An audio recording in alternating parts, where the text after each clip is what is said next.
Most people think $1 million is the ultimate mark of wealth. It's not. In fact, for many, $1 million is just a faster way to go broke. The real wealth threshold isn't about the size of your bank account or the number of zeros in your net worth.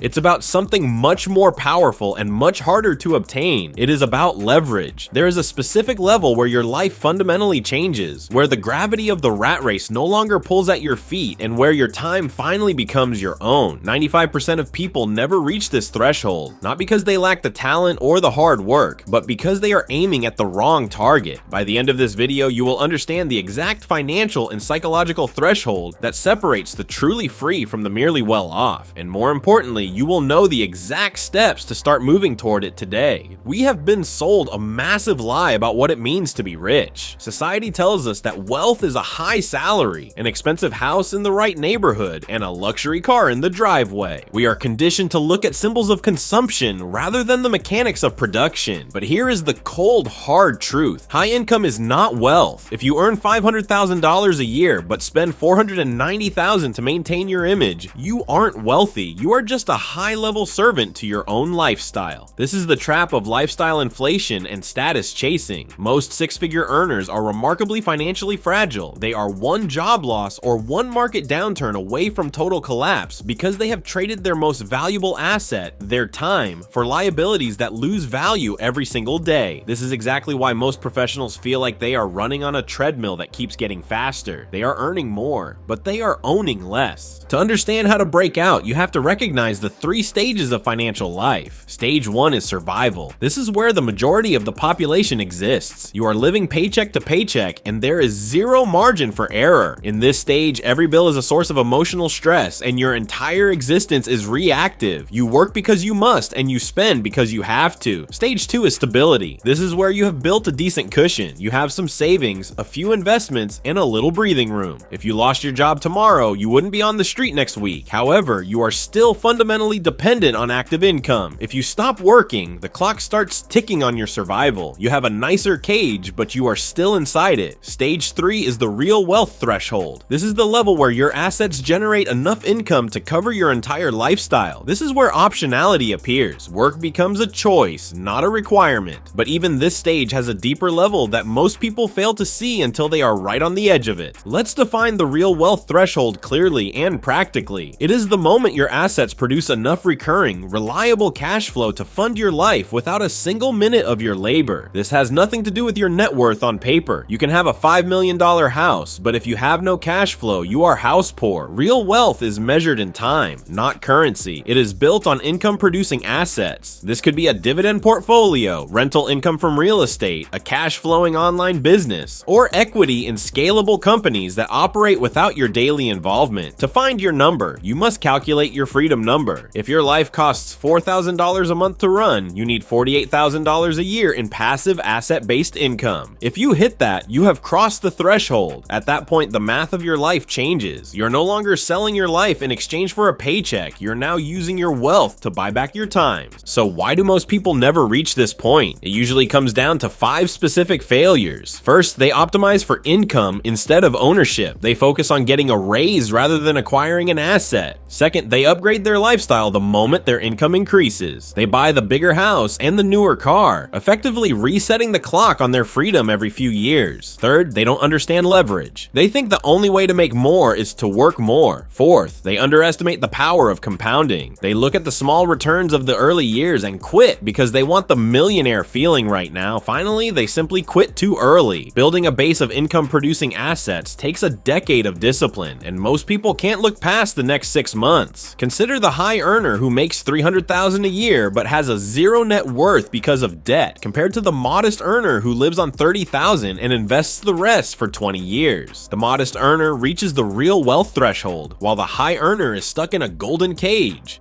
To reach the threshold, you must make the wealth multiplier shift. You have to move from earning money to acquiring assets. The framework is simple but difficult to execute. Increase your income, control your expenses, and redirect every cent of that surplus into assets that pay you. There are 3 primary pathways to do this in the modern world. You can build a scalable digital asset, such as a YouTube channel, a SaaS product, or an online business that works while you sleep. You can invest aggressively in traditional income-producing assets like dividends, dividend stocks or REITs. Or you can acquire equity in businesses where you aren't the primary operator. The goal is to make your money work harder for you than you ever worked for it. Income feeds your assets create freedom, and that freedom creates the choice to live life on your own terms. However, there is a hidden psychological wealth ceiling that stops people even when the math is in their favor.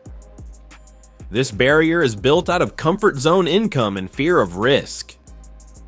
Many people get to a point where they earn enough to be comfortable and their ambition dies.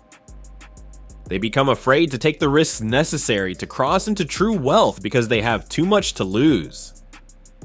This is often rooted in family or social conditioning that views wealth as greedy or not for people like us. To cross the threshold, your identity must shift. You must stop seeing yourself as a worker who sells time and start seeing yourself as an owner who manages capital and systems. You do not rise to the level of your goals, you fall to the level of your identity. If your identity is tied to your job title, you will never be free. If your identity is tied to your ownership, the threshold becomes inevitable. What happens when you cross this threshold? The change is major. Because your survival is no longer up to a boss, your stress levels diminish. You go from tactical to strategic and long-term thinking. You can take wiser, larger chances because you have a floor you can never fall below. Generational leverage is built here. You are developing a machine that will provide for your family for decades, not just saving money. The contrast is strong. Before the threshold, you react to world demands. You actively build a values-based existence after the threshold. You can finally ask, what do I want to do, instead of what do I have to do?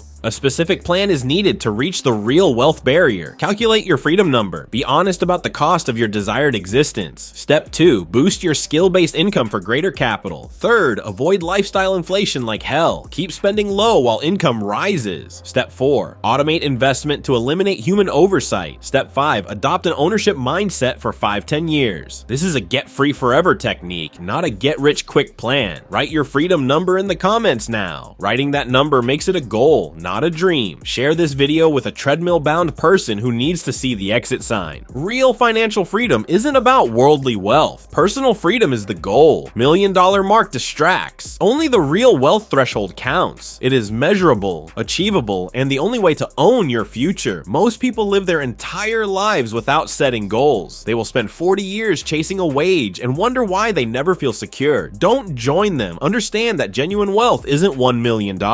At that moment, your money no longer needs you to work. Start constructing your foundation today and stop exchanging your life for a depreciating coin. Focus on assets, learn psychology, and cross the boundary. The other side holds your future self.